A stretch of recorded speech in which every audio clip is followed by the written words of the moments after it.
প্রার্থী ঘোষণা হতেই ঝাড়গ্রামে জোরদার প্রচারে বিজেপি। ঢোল ধামসা নিয়ে মাঠে লক্ষ্মীকান্ত সাউ। ঝাড়গ্রাম জেলা বিধানসভা নির্বাচনের প্রার্থী ঘোষণা হতেই আর দেরি না করে বিজেপির প্রার্থী বেরিয়ে পড়েছে প্রচারে। গতকাল জেলার 4টি বিধানসভা কেন্দ্রে প্রার্থীদের নাম ঘোষণা করা হয়েছে। ঝাড়গ্রাম বিধানসভা কেন্দ্র থেকে প্রার্থী হয়েছে লক্ষ্মীকান্ত সাউ। তার প্রার্থী ঘোষণার পরের দিন সকাল থেকেই তিনি নেমে পড়েছে জোরদার প্রচারে।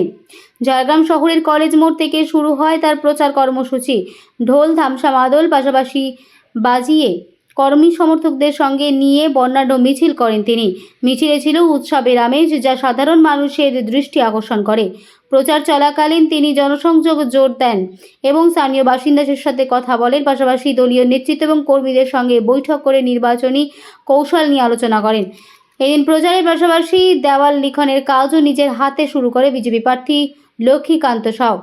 নিজেই রং তুলি নিয়ে দলীয় প্রতীক পদ্মফুল আঁকেন এবং যা কর্মীদের মধ্যে বাড়তি উন্মাদনা তৈরি করে।